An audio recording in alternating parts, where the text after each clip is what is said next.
Okay, all right. So this is the class of system identification given by Jitkomut Songsiri. So the whole video series contains theory, principle, tools, types of modelings, and process in system identification. For this lecture, for this video, we're going to give a brief overview of system identification. This video is recorded on Monday, 9th August 2021. Okay. So in this video, we're gonna be giving a basic concept about system identification. Okay. We talk about the methods we use and the procedures involved, and we're gonna give you some basic examples, just to show you what you will see in order to develop a model for a dynamical system. A basic concept of system identification is to achieve one objective. That is, we would like to have a system description, okay, to explain a relationship between input and output using experimental data or the measurement data that you obtain from an application. When we talk about system identification, system description, we're gonna use this, okay? We can use a mathematical form, a mathematical equation, or a model to represent a system description. So when we talk about a model, okay, in the field of engineering, okay, we would often refer to a dynamical model. Okay, and we use the notation U and Y to denote the input and the output. When we talk about a dynamical model, it means that the response Y has dynamics, and the response of Y at the present time relies on its own history and the history of the input. Okay. In another related field, I would say statistical learning, okay, they often, they would like to achieve the same goal, that when you have an input, but they're going to use the term predictor, and they are interested in one variable that is called the response. The reason why they use these terms is that the variable X is independent variable, okay? Whatever the value of X is, this X will induce the response of Y according to some relationship that often represented by a mathematical equation. That's why we use the term fx. Okay, there's going to be different name for predictor, for example, explanatory variable, independent variable. For the response of Y, other terms would be the response dependent variable. Okay. So when we refer to the model, it can be either a dynamical model or a statistical model and more, all right? When we often see the term the variable Y, which means that is the variable of our interest, okay? For example, you might, for the system, you might be interested in a servo system, a system that contains motor, okay? When a motor moves, how it can be moved? Because some electrical energy is applied, okay? So U can be a voltage signal applied to the electrical circuit that is with the motor system. For output of the motor system, you can be it's up to your choice. You might be interested in the speed of the motor. Okay. So the problem of system identification in this case is, okay, given given the data pair, model speed, and electrical input volt.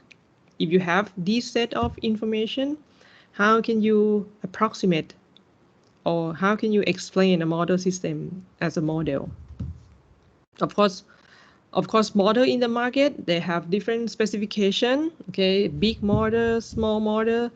You would expect that the model should depend on the physical system, right? Different physical systems should end up with different models. And the reason why we need a tool or the concept in system identification in order to get a model, because when you collect experimental data, it's always unavoidable that you have disturbance or the noise that comes in that corrupt your measurement Y. Okay, so it means that whatever you observe in Y is not actually the response of the system, but it contains the uncertainty that may occur from the sensor most of the time. Okay. Why do we want to predict? Why do we want to estimate a model? Okay, I would like to give a list of model usage. For control system, of course, when we design a controller, of course, we need a mathematical model. You need to know your system first in order to design a controller. Okay.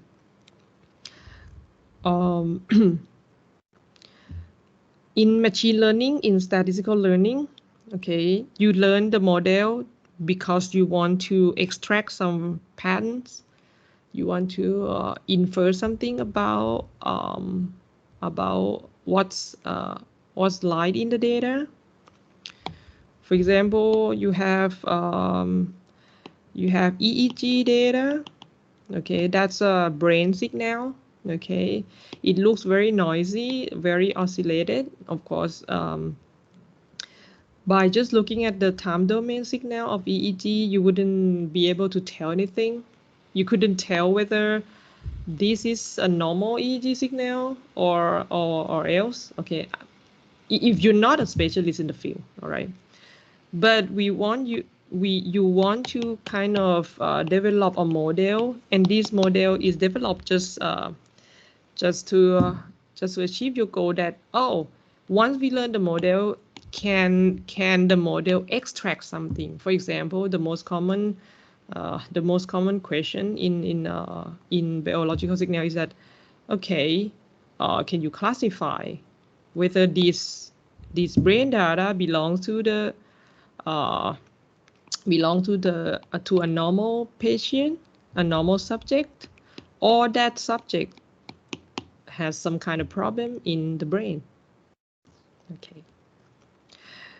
I think everyone must have heard the term before, the classification problem. Okay, because this is one of the big topic in machine learning. You can also use a model to forecast events in the future. Okay, forecasting is also a very important subject in econometrics, in finance. Okay, this is typically called time series analysis. They use the term time series because in engineering we would use the term signal. All right, signal. As everyone knows, signal is something that we observe from the system. It's actually a function of time. All right. There may be another term called time series. Okay. We also want to use a model, okay, in the field of signal processing. Okay. And the last objective, this is a big one. This is called model inference. I'm going to be explained a little bit further what it means here. It means that you want a model to infer, to further explain about something else that you can derive from the model parameter. Okay, So let's see some example one by one. In controller design, in control system,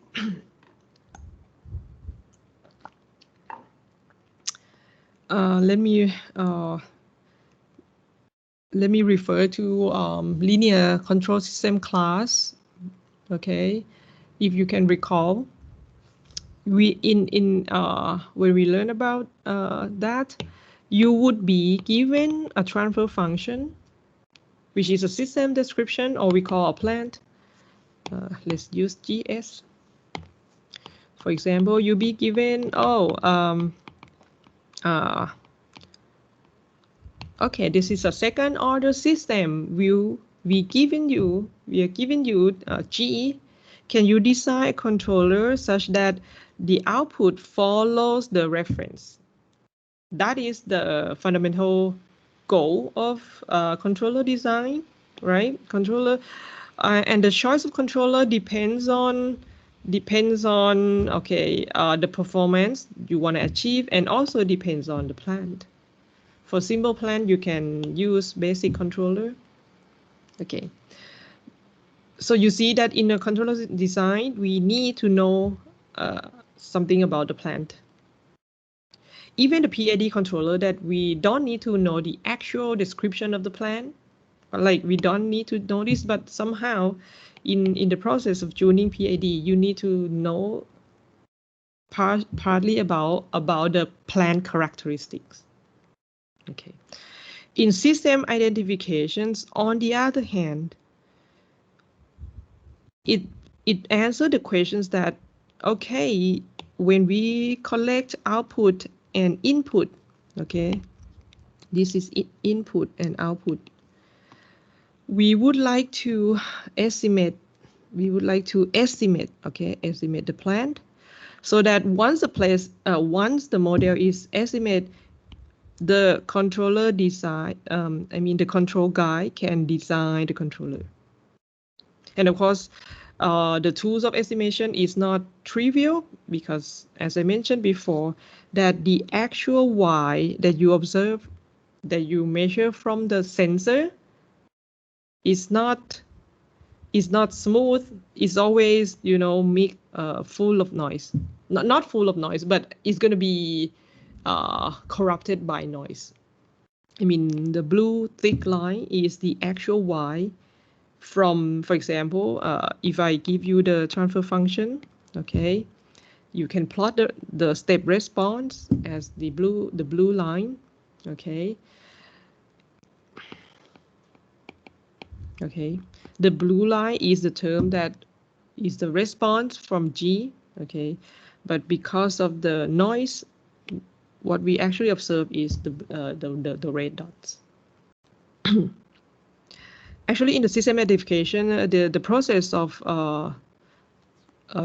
estimating plant can be real time, and it can be, embedded in the process of control simultaneously, which means you can estimate the plant at the same time as you run the controller. This is called closed loop identification. What in other fields, okay, we can also use system identification for prediction. In the first example, we will be given solar irradiance, okay, solar radiation, okay. For example, like today, it's very sunny outside, okay. If you measure the power, okay, this is the physical variable in the unit of watt per meter square, okay. So it's a radiation that normalized on the unit area, of course. In Thailand, the value of the irradiance is about 1,000. If you put a solar cell, okay, of course it's generated a power, and you would like to understand the relationship between the solar irradiance that of course these variable it purely from nature. You have no control over solar irradiance from the sun. Okay. And then for generated solar power, that's the characteristic of your solar cell. So if we represent it in terms of system description, okay, irradiance is the input, right? And solar power is the output. And you would like to understand these relationships. Of course, our common sense suggests that as the sun gets more sunny, we should produce more energy, more power. But that trend, that increasing trend, how is it going to be? Is it linear? It is quadratic, or else, or it has a dynamic? Okay. Let me just give you a glimpse of a typical model to use. Okay, that's very simple. This is called polynomial model. That the solar power is a nonlinear function as polynomial functions of irradiance.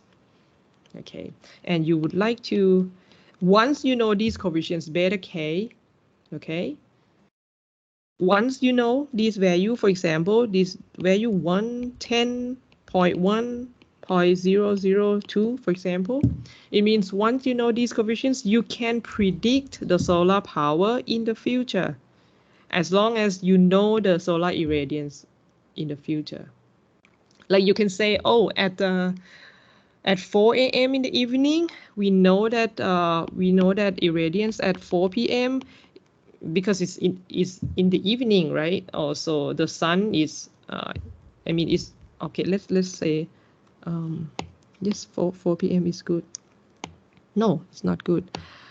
We should be interested in maybe 12 p.m. All right, because that's when the sun is on the upright position. All right. We know that about 12 p.m. The irradiance is very high, for example.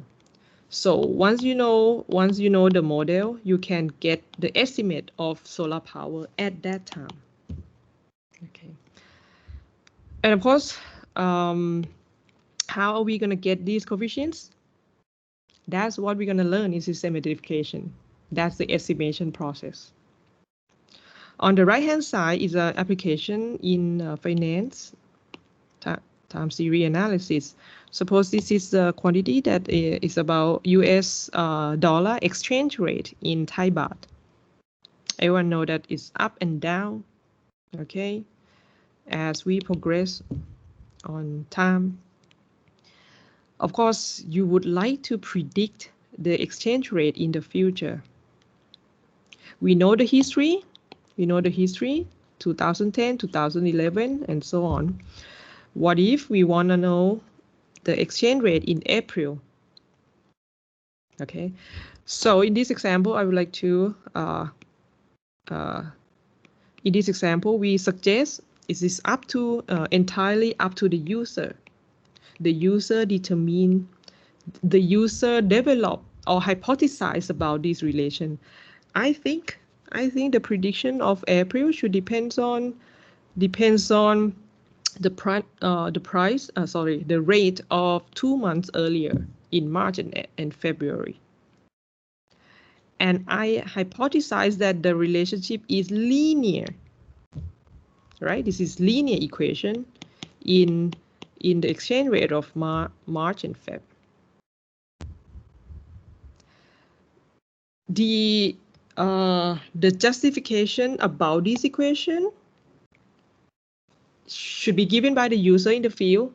Okay, for example, the expert in the finance should be the one who criticizes this equation, whether it makes sense or not, whether, oh, this is not realistic, it's not that simple. Okay, but this is just a toy example that I want to give now. And I would like to mention that once you settle on the model setting, on the mathematical equation you use, the main goal is how are we going to estimate the coefficients A1 and A2. right? Because if we know these coefficients, for example, 10 and 2, you would know that, oh, the price of April, the rate of April, actually it depends much more on 1 month earlier rather than 2 months earlier, because the weight 10 is bigger than 2, for example. But the estimation process, of course, relies on the historical data, so that you can end up with estimating these coefficients. And that process is, again, yet I emphasize that that's going to be the key of system identification. Okay, here, as we mentioned before, that not only the model purpose is to not only that we can use the model for regression, for estimation, or for controller design. In machine learning, we can use model to infer something, to extract some pattern from the data. I can select two common ways. There can be more. Okay, the first thing is once you have input and output.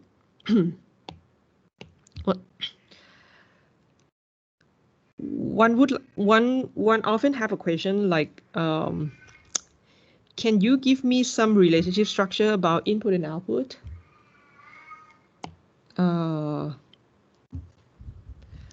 So this is I'm going to use the notation x1, x2, and x3 and x4, y1. Okay. So in this example, as I put a line here, it suggests that x1, is a cause, or it has a relation to drive y1 and y4. Okay, but x1 has nothing to do with y2, y4, and y5. Okay. Or in the application, they might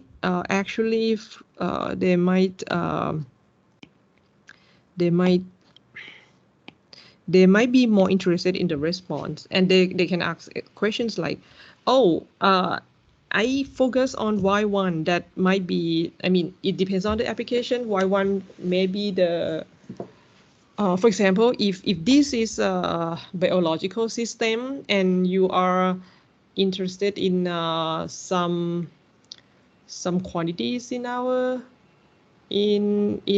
body, for example, maybe y3 is the insulin level.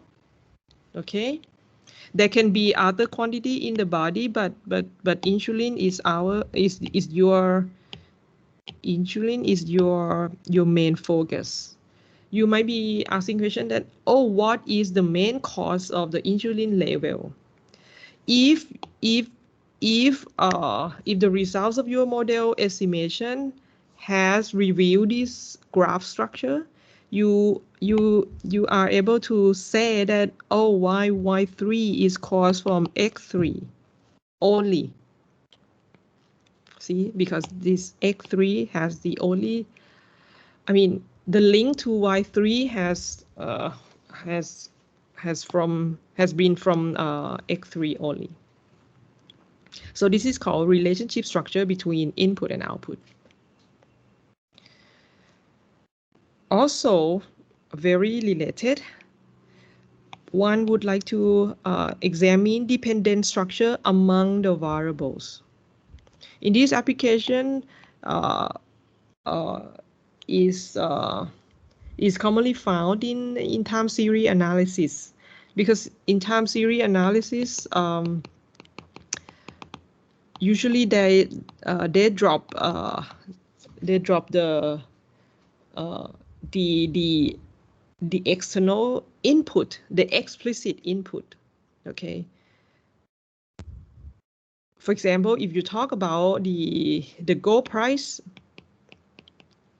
that depends on time, right? Of course, there's some factors. There's some implicit drive for the gold price to be up and down, right? But that factor are kind of implicit. So that's why we say that the gold price is time series. It's not like the term in physical system, like motor, for example, that you know that the explicit input of the motor system is the electrical input, the voltage signal. Okay, so in time series analysis, that's why in the time series analysis, we would like to understand what are the relationship among the variables y1, y2, and yn. Okay, so we can represent it as a graph. In this example, for example, y1 can be the price of can be the price of maybe gold price. Oh, sorry, maybe what can I say? Maybe stock price. Okay, stock price. The stock 1, stock 2, index 1, index 2, 3, 5 in the region. For example, this is region of Asia. Okay. Different stock price, they have some relationship represented by the graph. And then if this graph is reviewed from your model, it will suggest that index 3 and 4 has no relationship. Okay. The third example, okay, in the field of classification, when you have predictor x1, x2, x3, and x4, okay, the results of this model is that you would like to predict a class. For example, as I said before, if you have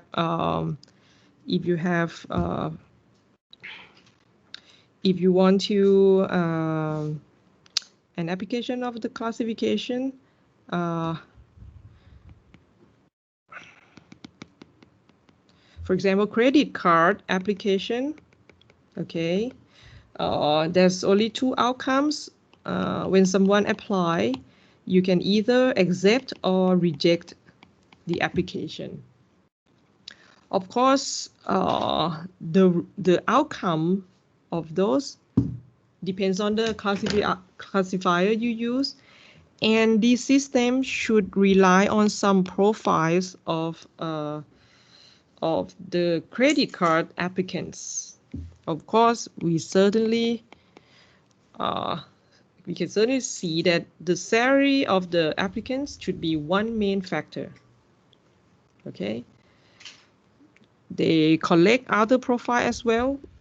We don't know what the actual list they look for, but do you think gender is going to be the one? Do you think education would be the one? Okay. We don't know yet. I'm just giving you a list of examples, but depends on these profiles. When you develop a model, it can predict the outcome. Salary is high. Is it likely that you will get accepted? All right. Okay, but the point of this model inference I would like to emphasize is that in the classifier, which is actually just a mathematical model, the model parameter can infer what would be the relevant feature for predicting the outcome. I don't give the math detail in here, but I would like to illustrate as a visualization. For example, I put the strong connection here, like a very thick link from x1 to y, to suggest that actually x1 is a highly relevant feature for this classification. For x2 and x3, these are dashed line. So they might have a very minor effect on y. Okay, so this is the purpose of, I mean, you can use model in this way. And this can be more explained in depth in another class of mine in statistical learning class. Okay. I would like to give here just a byproduct of once you learn system identification, you can do things like this. Essential elements in system identification is, as I can think of, I think it involves 5 elements. First, you need to have data. Okay, first of all, you need to know a lot. Not a lot. You need to know something well about this application. This is called prior knowledge. You need to know your system well enough before developing a model. For example, I would like to give example of model a lot because that's a very basic system. Everyone who learned dynamical before would know that a model system, when you once you derive dynamical equation, the system is about second order. For example, this is some example. So if you know something about model before, you would say, oh, it's a second order, right? So in the third element, that you're the one who need to develop a math model. You're the one who proposed that, oh, I'm going to be using these kind of equations, these kind of models. So with the prior knowledge, it can suggest you to narrow down the candidate list of models. Okay. So in this example, you would say, oh, I can use transfer function up to order 2 or 3, for example. The third, the fourth element, which is going to be the most important one, and this is the focus of our class, is once you propose a model structure, you need to estimate the model parameter. This is going to involve probability theory, statistics, optimization. Okay, a lot of mathematical tools in here. And then the last one, you have the historical data. Okay, you know what model class you're going to be using. You know that you're going to use these estimation technique. Okay, at the end, you need to find numerical answers, numerical solutions of model estimation. For example, in the beginning, in the estimation process, you don't know the coefficients of this. You're gonna put like so this is gonna be the structure of your model. That second order, but I would like to estimate A0, A1, and A2. Okay. And the technique I'm going to use is, I'm going to use prediction error method, just for example. And the last step is, okay, what are the numerical tools, optimizations, okay, that would allow me to predict, to estimate that, my A0 is this value, my A1, A2 are these values. And these values are going to be selected in the best sense to match historical data of your input of your systems. Okay. So once we know these essential elements, I would like to again to emphasize that we're going to be dealing with estimation and types of model in this video series. For numerical tools, that's why we suggest you to study optimization techniques as well. Okay, we're going to be talking about this, but we're going to talk about it as if it's a tool. Okay, which means that we're going to refer to a software library in MATLAB and so on. But we're not going to go to the detail. Okay, as we see here that one of the essential elements is a model. Let me explain a little bit what models are. Model, a model is a description of system that explain a relationship among observed variable. And most of the time is the input and output, U and Y, X and Y. Okay, types of model, it can be a graph, it can be step response, right? Because the step response, from looking at the step response, you can tell that, oh, the system has the DC gain, you know, this high, this low. When you see a border plot, okay, you can see that, oh, my system, my system, the corner frequency is around here, okay, which means when we operate the system, if we put the input, if we inject the input that contain higher frequencies and than that, the response is going to be low, okay, because my system respond in this frequency band. Okay, that's the first type. The second type is a mathematical model. That means that all involve differential equations, x dot t axt plus but, okay, or difference equation, xt plus 1 axt equals axt plus but. Okay, it can be nonlinear as well. Okay, or in the field of statistical model, the word model can be probabilistic models. That means that the response variable you're interested is a random variable or a random process. Of course, in order to explain this type of variable, you need to have some probability concept in the model. So, for example, if your response variable is a random variable, Gaussian variable, okay, how can you explain a random variable? I need to know the probabilistic density function, right? But then, in order to, I mean, but I don't know the parameterization of this function. I can tell that it's a normal distribution, but I just don't know the mean and the variance. Okay, in this example, it means that I characterize that the model class is normal distribution, but in the estimation process, I would like to estimate the mean and the variance, which is a parameter.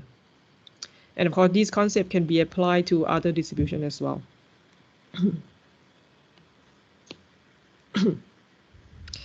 System identification is then the process of obtaining a model, okay, using the data collected from experiment, from the measurements. The method that often used in application can be divided into approaches: non-parametric approach and parametric. Non-parametric approach is the one that without assuming the model structures, and it doesn't assume a parameterization of parameters in the model. For example, you can be looking at the border plot directly, and obtaining the border plot directly is well enough for you to understand the system. Or you use frequency analysis. You look at the again, you look at the spectrum of the signal, okay, and you use that information again for your further purpose. Unfortunately, this category of system identification approach is no longer taught in our class, in our video series. For parametric approach, on the other hand, we first assume the model structure, and then once we parameterize the model structure, then we search for the best model within that class. For example, if I say, okay, I focus on state space model, Okay. This is a model class that I think it's suitable most with my application. Okay. Then this approach says, oh, the state space model is parameterized by A, B, C, D. Right? I mean, because we only need to know these system matrices, then we can fully describe the system. In this approach, it means it remains to the problem of estimating the parameter. Okay. This is one main difference from the non-parametric approach. Okay. But then the parametric approach typically require complicated procedures because you need to come up with estimation technique. You need to apply some principle, some estimation principle.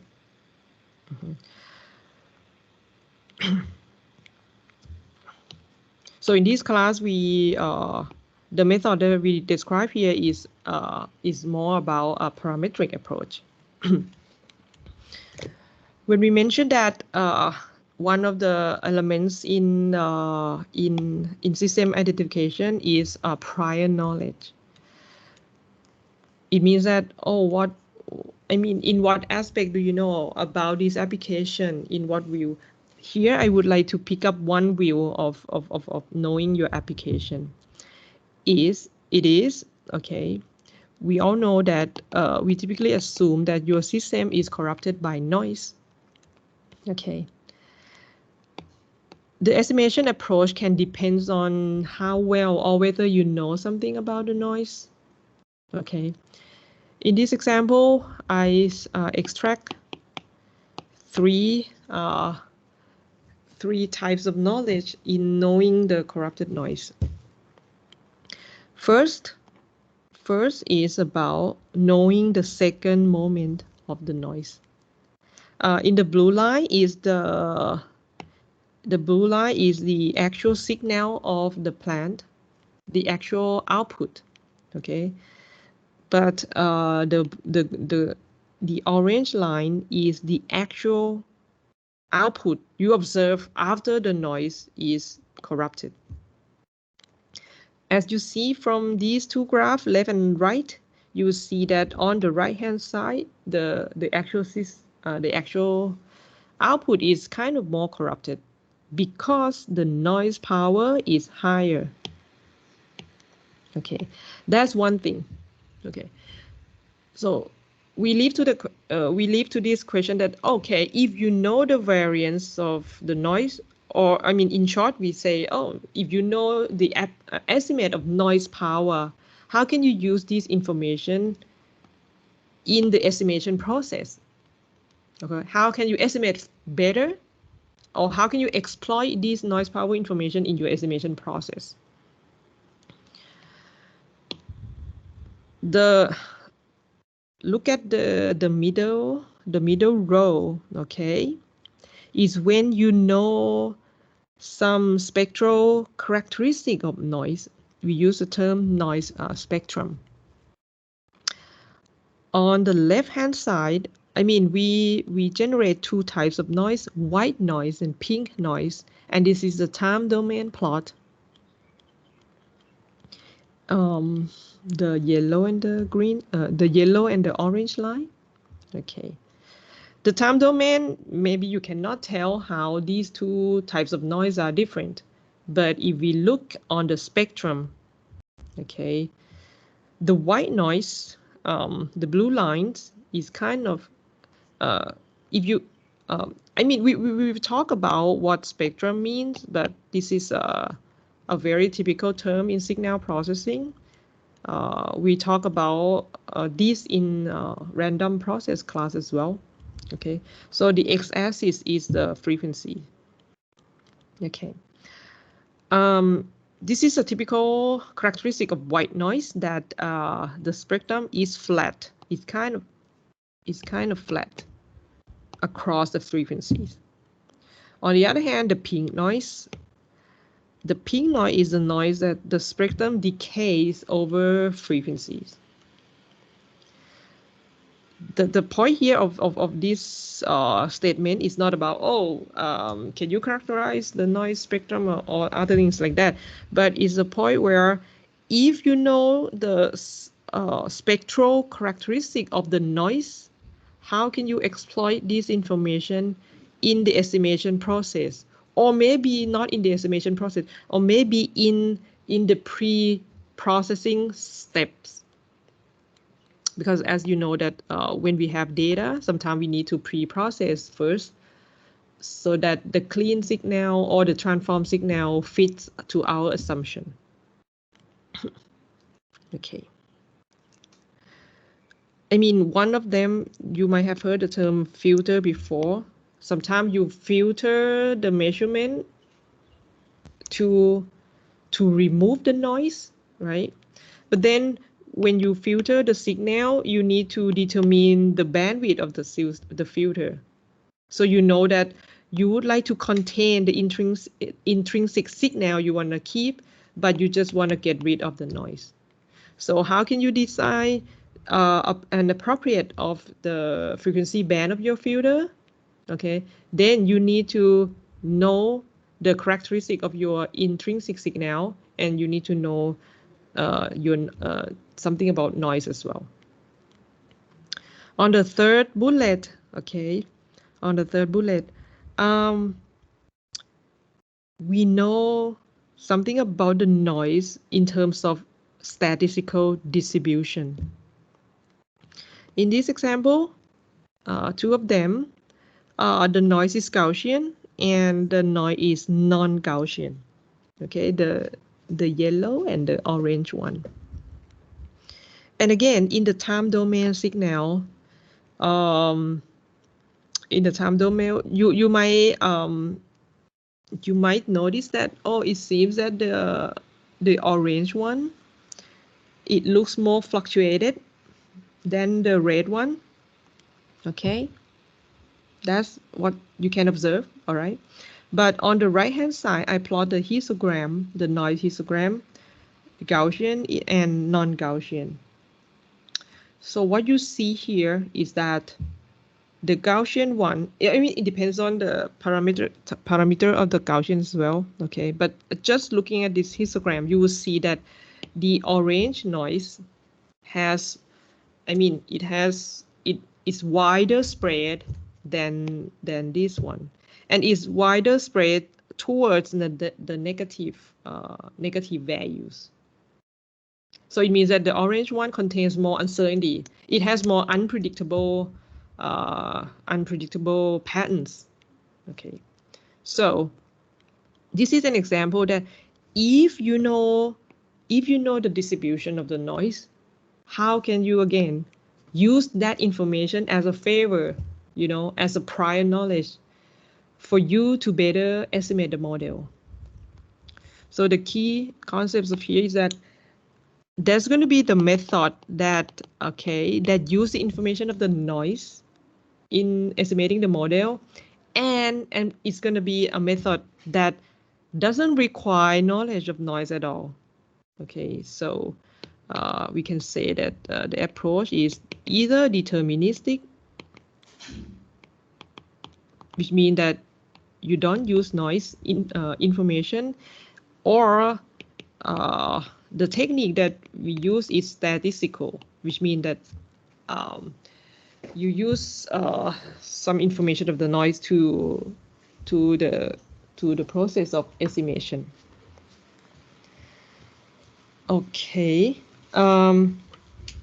so we still have topics to cover more about system identification overview in the next video clip.